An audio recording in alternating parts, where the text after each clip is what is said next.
বিধানসভাতে শূন্য, কিন্তু এটাও ঠিক আমরা চোরেদের তালিকায় শূন্য, কয়লা পাচারের তালিকায় শূন্য, গরু পাচারের তালিকায় শূন্য, জেল খাটা আসামিদের তালিকায়ও শূন্য।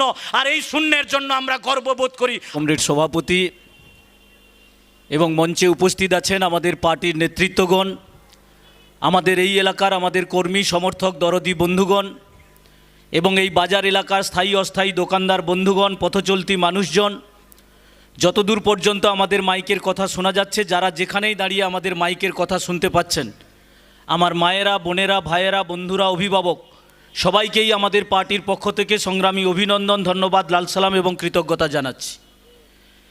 এই সভা যখন চলছে আমরা সবাই আমাদের নেতৃত্বের কথা শুনছি এবং আগামী দিনে আমাদের পরিকল্পনা, আমাদের চলার রূপরেখা তৈরি করবার জন্য আমরা অঙ্গীকারবদ্ধ হচ্ছি।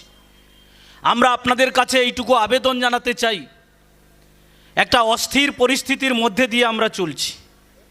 খুব ঠান্ডা মাথায় আপনি ভেবে দেখুন, যখন আমার আপনার প্রত্যেকের বাড়িতে বাড়িতে বেকার ছেলেমেয়েরা বসে আছে, যখন আমাদের কর্মের দাবিতে লড়াই হওয়ার কথা, তখন অন্যান্য রাজনৈতিক দলগুলি আপনাকে ধর্মের নামে লড়াইটা বাঁধিয়ে দিতে চাইছে। যখন আমার আপনার পরিবারের ছেলে মেয়েদের শিক্ষার জন্য আমরা লড়াই করতে চাইছি, সেই সময় ওরা গ্রামে গ্রামে, এলাকায় এলাকায় আপনার কাছে দীক্ষা নেওয়ার জন্য পৌঁছে যাচ্ছে। আপনি ঠান্ডা মাথায় ভেবে দেখুন, যে সময় আমরা বাসস্থানের জন্য, মানুষের, গরিব মানুষের বাসস্থানের জন্য লড়াইটা করছি, তখন ওরা শ্মশান কবরস্থানের নামে লড়াইটা বাঁধিয়ে দিতে চাইছে। যখন আমরা গরিব মানুষের বস্ত্রের জন্য লড়াই করতে চাইছি, ওরা তখন অস্ত্রের ঝলকানি দিয়ে আমার আপনার পরিবারের ছেলে মেয়েগুলোকে রাস্তায় নামিয়ে দিতে চাইছে। তাই পক্ষ অবলম্বন করতে হবে। আপনি কোন পক্ষে থাকবেন? যে পক্ষ এইভাবে মানুষকে বিভ্রান্ত করতে চাইছে তাদের পাশে থাকবেন, নাকি আমরা যারা লাল ঝান্ডা নিয়ে খাদ্য, বস্ত্র, বাসস্থান, স্বাস্থ্য, শিক্ষা, কর্মসংস্থানের দাবিতে লড়াইটাকে সংগঠিত করবার জন্য আমরা মানুষকে ঐক্যবদ্ধ করতে চাইছি, আপনারা সেই লড়াইটাতে থাকবেন। আর এই লড়াইতে প্রত্যেক দিন যখন মানুষ ঐক্যবদ্ধ হচ্ছে, যখন ওই কোচবিহারের তুফানগঞ্জ থেকে শুরু করে উত্তর 24 পরগনার কামারহাটি পর্যন্ত আমাদের পার্টির ডাকে বাংলা বাঁচাও যাত্রা সংগঠিত হয়েছিল, হাজার হাজার মানুষ রাস্তায় একত্রিত হয়েছে, ঐক্যবদ্ধ হচ্ছে, কারণ গরিব মানুষ তার হকের দাবি আদায় করবার জন্য রাস্তাতে সামিল হচ্ছে। সেই সময় দিদি মোদি আপনাকে বিভ্রান্ত করবার চেষ্টা করছে। মোদি কি বলছে? মোদি বলছে বেচে দাও, আর দিদি বলছে লুটে খাও। ওদিকে মোদি যে বেচে দেওয়ার নাম করে, ভারত মাতা কি জয় বলে স্লোগান দেওয়ার নাম করে, আমার ভারত মায়ের একটার পর একটা সম্পদ, আমার দেশের ব্যাংক থেকে, বিমা থেকে, আইওসি থেকে, ওএনজিসি থেকে, বিপিসিএল থেকে, রেল থেকে, প্ল্যাটফর্ম থেকে, বিমানবন্দর থেকে, মাটির নিচের কয়লা থেকে, বিদ্যুৎ, সবটাই আজকে বেচে দিতে চাইছে। আর এখানে দিদি সব কিছুকে লুটে খাওয়ার জন্য পরিকল্পনা করছে। আপনি দেখছেন এসএসসি, পিএসসি, প্রাইমারি, টেট পরীক্ষাতে লুটে খেয়েছে, গ্রামের পঞ্চায়েতে পঞ্চায়েতে গরিব মানুষের আবাস যোজনায় লুটে খেয়েছে, 100 দিনের কাজে লুটে খেয়েছে। কোলাঘাটের মানুষ আপনাদের অভিজ্ঞতার মধ্যে আছে, যা আপনাদের আজকের এই সমাবেশের মধ্যে দাবি উত্থাপন করেছেন। নদী থেকে বালিটাও পর্যন্ত লুটে খেয়ে যাচ্ছে। ছোটবেলায় পড়েছিলেন না, আমাদের ছোট নদী চলে আঁকে বাঁকে, তৃণমূলের নেতারা এখন চোরা পথে কোলাঘাটের বালি কিনে রাখে। দেখছেন না, চোরা পথে বালিটাও পর্যন্ত এখন ওরা বিক্রি করে দিচ্ছে। তাই আমরা বলছি, এই লুটে খাওয়ার সরকার আর বেচে দেওয়ার সরকারের বিরুদ্ধে খেটে খাওয়া মানুষকে ঐক্যবদ্ধ করতে হবে। আর খেটে খাওয়া মানুষ যদি ঐক্যবদ্ধ হয়, তাহলে যে কোনো সরকারের বুকে কাঁপন ধরাতে পারে। আর সে কারণেই ওরা ধর্মের নামে, মন্দির মসজিদের নামে মানুষে মানুষে বিভাজন করে দিতে চাইছে। এ পশ্চিমবাংলার মাটিতে দাঁড়িয়ে এই যে বিজেপি বলছে যে পশ্চিমবাংলায় যদি তৃণমূলকে হাঁটাতে হয় তাহলে আমাদের সঙ্গে এসো। অনেকেই বিজেপির সঙ্গ দিয়েছেন, অভিজ্ঞতার মধ্যে দিয়ে শিক্ষা নিয়েছেন। আমরা বলছি, পশ্চিমবাংলার মাটিতে কখনোই বিজেপি তৃণমূলের বিরুদ্ধে লড়াই করতে পারে না। এই যে কয়েকদিন আগে দেখলেন কি, যে মমতা ব্যানার্জি পশ্চিমবাংলায় আসার আগে কি বলেছিল, লাল হাঁটাও বাংলা বাঁচাও। আমরা বলছি, লাল তো হেঁটেছে, বাংলা বাঁচেনি। কিন্তু যে দিদি বলেছিল লাল হাঁটাও বাংলা বাঁচাও, এখন বাংলা বাঁচানো তো দূরের ব্যাপার, এখন নিজের ফাইল বাঁচানোর জন্য দৌড়ে পালিয়ে যাচ্ছে ফাইল নিয়ে। দেখছে পশ্চিমবাংলার মানুষ, এই যে মায়েরা বসে আছেন, বাচ্চাদেরকে স্কুলে নিয়ে যান, স্কুলে কি হতো, আলু দৌড় হতো, বস্তা দৌড় হতো, চকলেট দৌড় হতো, বিস্কুট দৌড় হতো।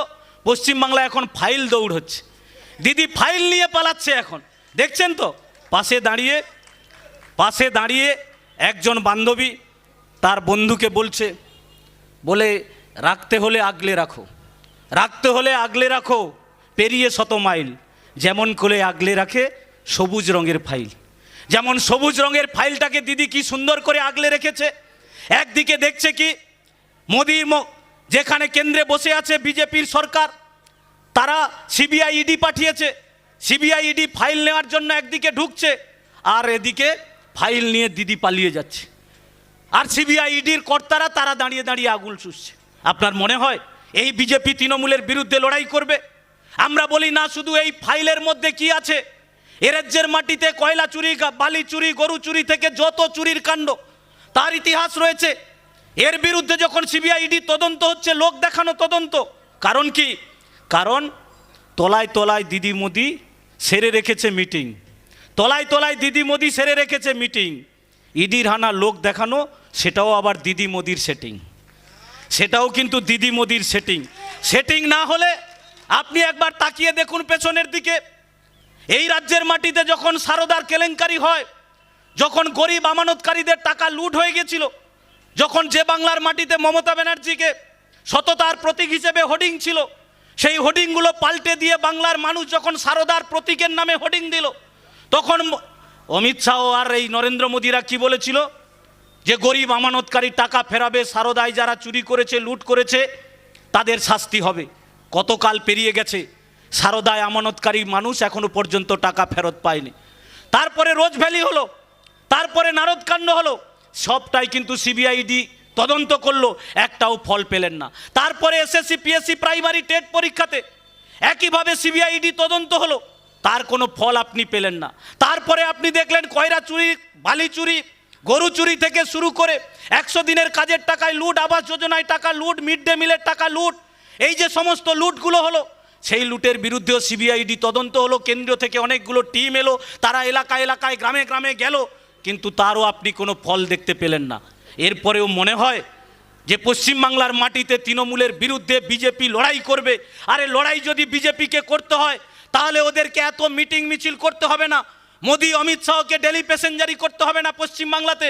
শুধু যদি এই মোদি আর অমিত শাহ এই সিবিআই ইডিকে দিয়ে পশ্চিমবাংলার মাটিতে সততা নিষ্ঠার সঙ্গে চুরি, দুর্নীতি, তোলাবাজি, লুঠের বিরুদ্ধে তদন্তটুকু ঠিকঠাক করত, তাহলে পশ্চিমবাংলার মাটিতে এই তৃণমূলের একটা কোনো নেতাকে আপনি খুঁজে পেতেন না। ওপর থেকে নিচু তলার নেতা এরা প্রত্যেকে জেলের মধ্যে থাকতো। কিন্তু টিভি সিরিয়ালের মতো আপনি দেখছেন কি পর্বের পর পর্ব চলছে, শেষ আর হচ্ছে না পশ্চিমবাংলার মাটিতে। তাই যদি এই চুরি, দুর্নীতি, তোলাবাজির বিরুদ্ধে লড়াইটা করতে হয়, তাহলে একমাত্র লাল ঝান্ডাই পারে এই চুরি, দুর্নীতি, তোলাবাজির বিরুদ্ধে, এই তৃণমূলের বিরুদ্ধে, এই বিজেপির বিরুদ্ধে গরিব মানুষকে নিয়ে ঐক্যবদ্ধভাবে লড়াই করবার জন্য। আমরা তাই আপনাদের কাছে আবেদন জানাতে চাইছি, আজকে আমাদের গোটা পশ্চিমবাংলা একটা খাদের কিনারে গিয়ে দাঁড়িয়ে গেছে। পশ্চিমবাংলায় আজকে সবচেয়ে বেশি দেনাগ্রস্ত রাজ্য হিসেবে চিহ্নিত হয়ে গেছে। যে ছেলেটা এখনো পর্যন্ত ভূমিষ্ঠ হয়নি, মাতৃগর্ভে আছে, সে যদি এই পশ্চিমবাংলায় ভূমিষ্ঠ হয়, তাহলে সে 60 থেকে 65 হাজার টাকা দেনা নিয়ে পশ্চিমবাংলার মাটিতে জন্মাবে। আজকে পশ্চিমবাংলা প্রত্যেক দিন দেনায় ডুবে যাচ্ছে। এই পশ্চিমবাংলার মাটিতে আজকে বেকার যুবকদের কোনো ভবিষ্যৎ নেই। পশ্চিমবাংলার মাটিতে শিল্প নেই, কলকারখানা নেই, বিনিয়োগ নেই, হাহাকার তৈরি হয়েছে। আর যখন হাহাকার তৈরি হয়েছে, তখন আপনি দেখছেন কি ওদিকে মোদি বলছে কাজ নেই তো কি হয়েছে, পকোড়া ভাজার দোকান করো, আর এখানে দিদি বলছে কি কাজ নেই তো চপ ভাজার দোকান করো। আমরা বলছি সাবধানে থাকবেন, কারণ দিদি ভাইয়ের মোদি ভাইয়ের একই ঢপ, যাহাই পকোড়া তাহাই চপ, দুটোই কিন্তু তেলে ভাজা। আপনি সিদ্ধান্ত গ্রহণ করবেন, আপনার বাড়ির ছেলেটা চপ ভাজার দোকান করবে, ঘুগনি মুড়ির দোকান করবে, নাকি তার শিক্ষাগত একটা যোগ্যতা অনুযায়ী একটা কাজ পাবে। এ পশ্চিমবাংলার মাটিতে বামফ্রন্ট সরকার ছিল, সালটা ছিল 2006।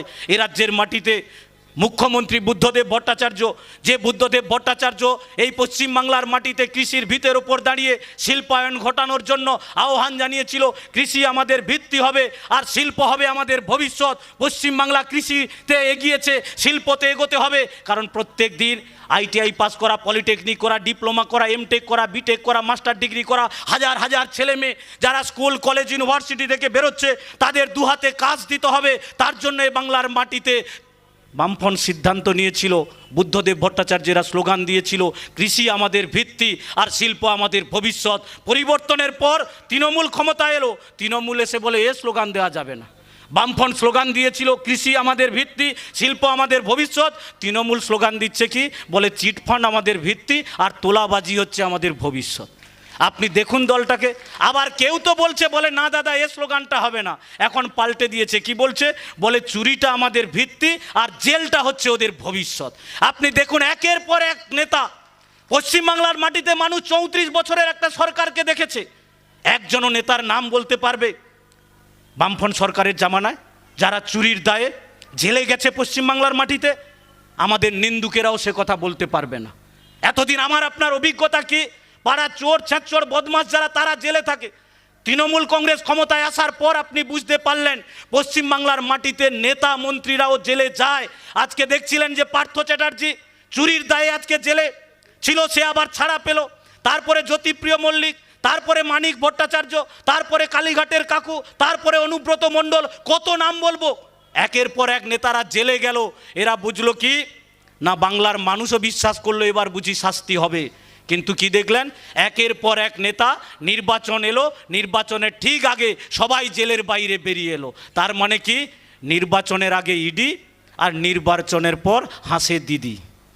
তাই তো নির্বাচনের আগে ইডিকে দেখিয়ে আমাকে আপনাকে দৃষ্টিটাকে ঘুরিয়ে দিতে চায়, কিন্তু নির্বাচনের পর আপনি দেখেন কি না, সেই মমতা ব্যানার্জি পশ্চিমবাংলার মাটিতে দাঁড়িয়ে আছে। তাই আমরা বলছি, যারা বিভ্রান্ত করে আমার আপনার মধ্যে এই বিভাজন তৈরি করে দিয়ে বিভ্রান্ত করতে চাইছে, তাদের বিরুদ্ধে মানুষকে ঐক্যবদ্ধ করে নিয়েই লড়াইটা আমাদের সংগঠিত করতে হবে। সেই লড়াইতে আরও বেশি বেশি মানুষকে সংগঠিত করতে হবে।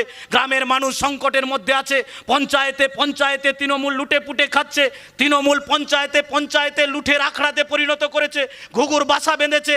আজকে 100 দিনের কাজ পশ্চিমবাংলার মাটিতে বন্ধ, গরিব মানুষ আজকে 100 দিনের কাজ পাচ্ছে না। তৃণমূল বলছে বিজেপি, আর বিজেপি বলছে তৃণমূল। তৃণমূল কি বলছে, বিজেপি টাকা দেয়নি, আর বিজেপি কি বলছে, বলে তৃণমূল চুরি করেছে, হিসেব দেয়নি। আমরা লাল ঝান্ডার পক্ষ থেকে বলেছিলাম তৃণমূল বিজেপির কাছে, আজকেও মাইক ধরে একই কথা বলছি, ওদের যদি সৎসাহস থাকে তাহলে বিজেপি শ্বেতপত্র প্রকাশ করুক, কত টাকা পশ্চিমবঙ্গের সরকারকে দিয়েছে, কত টাকার কাজ করেছে, আর কত টাকা তৃণমূল চুরি করেছে। আর তৃণমূল শ্বেতপত্র প্রকাশ করুক, কত টাকা কেন্দ্রীয় সরকার থেকে পেয়েছে, কত টাকার কাজ হয়েছে, আর কত টাকা এখনো পর্যন্ত বাকি আছে। আপনি দেখছেন কি, তৃণমূল বিজেপি কেউই শ্বেতপত্র প্রকাশ করেনি, কারণ শ্বেতপত্র প্রকাশ করলে দুধ কা দুধ পানি কা পানি সব পরিষ্কার হয়ে যাবে। এরা কেবলমাত্র একে অপরকে দোষ দেওয়ার মধ্যে দিয়ে গরিব মানুষকে 100 দিনের কাজ থেকে বঞ্চিত করে রাখতে চাইছে। আজকে 100 দিনের কাজ নেই, যার ফলে আমার আপনার পরিবারের ছেলে মেয়েগুলো পরিযায়ী শ্রমিক হিসেবে কাউকে কেরালায় যেতে হচ্ছে, কাউকে তামিলনাড়ু, কাউকে দিল্লি, কাউকে মুম্বাই, কাউকে চলে যেতে হচ্ছে ভিন রাজ্যে পরিযায়ী শ্রমিক হিসেবে কাজের জন্য। আমরা বলছি এই ভবিতব্য পশ্চিমবাংলার ছেলে মেয়েদের ছিল না। পশ্চিমবাংলার ছেলে মেয়েদের কাছে বামফ্রন্ট সরকার একটা দিশা দেখিয়েছিল। এ পশ্চিমবাংলার মাটিতে যেমন করে কিছু শিল্প কলকারখানা গড়ে উঠেছে, তেমনি করে নতুন শিল্প সম্ভাবনা নিয়ে গড়ে তোলবার পরিকল্পনা হয়েছিল। নন্দীগ্রামের কেমিক্যাল হাব গড়ে তোলবার পরিকল্পনা হয়েছিল। আমাদের পাশের জেলার শালবনীতে এশিয়ার সর্ববৃহৎ ইস্পাতের কারখানা গড়ে তোলবার পরিকল্পনা হয়েছিল। শিলিগুড়িতে সেখানে ইলেকট্রনিক্সের কারখানা গড়ে তোলবার পরিকল্পনা হয়েছিল। মালদাতে ফুড প্রসেসিংয়ের কারখানা। গোটা পশ্চিমবাংলা জুড়ে শিল্পায়নের একটা গতি প্রকৃতি তৈরি করবার চেষ্টা হয়েছিল, কিন্তু নিন্দুকেরা এটা বুঝেছিল, তৃণমূল বিজেপি সমস্ত অশুভ শক্তি এটা বুঝেছিল যে পশ্চিমবাংলার মাটিতে কৃষির ভিতের ওপর দাঁড়িয়ে একটা সরকার যদি 34 বছর পরিচালনা করতে পারে, তাহলে কৃষির ভিতের ওপর যদি শিল্পায়ন হয়, তাহলে আগামী 50 বছরেও পশ্চিমবাংলা থেকে লাল ঝান্ডাকে হাঁটানো যাবে না। তাই বামপন্থীদের বিরুদ্ধে, লাল ঝান্ডার বিরুদ্ধে এই কুৎসা অপপ্রচারের ব্লুপ্রিন্ট তৈরি করা হয়েছিল পশ্চিমবাংলার মাটিতে। আজকে গোটা পশ্চিমবাংলার মানুষের কাছে সবটা আজকে মুক্ত হয়েছে। তাই আপনাদের কাছে আবেদন জানাতে চাই, ওরা কেবলমাত্র আমাকে আপনাকে বিভ্রান্ত করবার জন্য সমস্ত পরিকল্পনা, সমস্ত ব্লুপ্রিন্ট আমার আপনার সামনে হাজির করবে, কিন্তু আমাদেরকে লড়াইয়ের জন্য সামনের দিকে এগোতে হবে। আর সেই এগোনোর ক্ষেত্রে যে প্রতিবন্ধকতা ওরা তৈরি করতে চাইছে, ওরা খালি বারবার আমার আপনার মধ্যে হিন্দু মুসলমানের ভাগ করে দিতে চাইছে। এলাকায় বিজেপি স্লোগান দিচ্ছে কি, দুনিয়ার হিন্দু এক হও। আমরা বলি দুনিয়ার মজদুর এক হও, কারণ সেই মজদুর হিন্দু হতে পারে, মুসলিম হতে পারে, খ্রিস্টান হতে পারে, জৈন হতে পারে। কারণ একজন শ্রমিক, তার ধর্মের কোনো বর্ণের কোনো আলাদা হয় না, বিভাজন হয় না। একজন কৃষক, একজন বেকার যুবক, তার ধর্মের কোনো বর্ণের কোনো বিভাজন হয় না। তাই এই ধর্মের নামে, বর্ণের নামে যারা ভাগ করে দিতে চাইছে, তাদের বিরুদ্ধে লড়াইটা করতে হবে। আর সেই লড়াইতে আর যে কয়েকটা দিন আমাদের বাকি আছে, সেদিনে আরও মানুষের কাছে পৌঁছে, যে এলাকাগুলোতে আমরা পৌঁছতে পারিনি, যারা আমাদের থেকে নড়ে গেছে, সরে গেছে, বসে গেছে, তাদের সবার কাছে পৌঁছতে হবে। যারা এখনও পর্যন্ত আমাদের থেকে দূরে আছে, তাদেরকে আমাদের কাছে টেনে আনতে হবে। যারা আমাদেরকে উঠতে বসতে বিভিন্নভাবে বিভ্রান্ত করবার চেষ্টা করছে, তাদের মুখে যোগ্য জবাব দিতে হবে। দেখেন না, ওরা যখন বলে আমরা পাড়ার মোড়ে, চায়ের দোকানে, যেখানেই বসি, একটাই কথা আমাদেরকে বলে, ভালো কথা বলি, খারাপ কথা বলি, যে কথাই বলি, ওরা বলে কি তোমরা তো শূন্য, বলে না, বলে তোমরা তো শূন্য। আমরা যেখানেই যাই বলে শূন্য। আমরা বলি হ্যাঁ ঠিক, আমরা তো মমতা ব্যানার্জির মতো এরকম মিথ্যে বলতে পারবো না। হ্যাঁ এটা ঠিক, আমরা আর সেই গর্ব নিয়েই পশ্চিমবাংলার মাটিতে এগোতে হবে। আমরা বিশ্বাস করি, যেমন আমাদের দাঁড়িয়ে আছি আমি, আমার হৃৎপিণ্ডটা আছে বাম দিকে, রক্তের রংটাও লাল, বুকে প্রত্যয় আছে, বিশ্বাস আছে 2026-এ পশ্চিমবাংলা হবে লাল। সেই লাল করবার লক্ষ্য নিয়ে আগামী দিনে আপনারা লড়াই, আন্দোলন, সংগ্রাম সংগঠিত করবেন। আরও বেশি মানুষকে ঐক্যবদ্ধ করবার মধ্যে দিয়ে এই শত্রুপক্ষের বুকে কাঁপন ধরানোর মতো আন্দোলন, সংগ্রাম সংগঠিত করবেন। এই আশা প্রত্যাশা রেখে আপনাদের ধন্যবাদ, অভিনন্দন, লাল সালাম, কৃতজ্ঞতা জানিয়ে আমার কথা শেষ করছি। ইনকলাব জিন্দাবাদ, সিপিআইএম জিন্দাবাদ।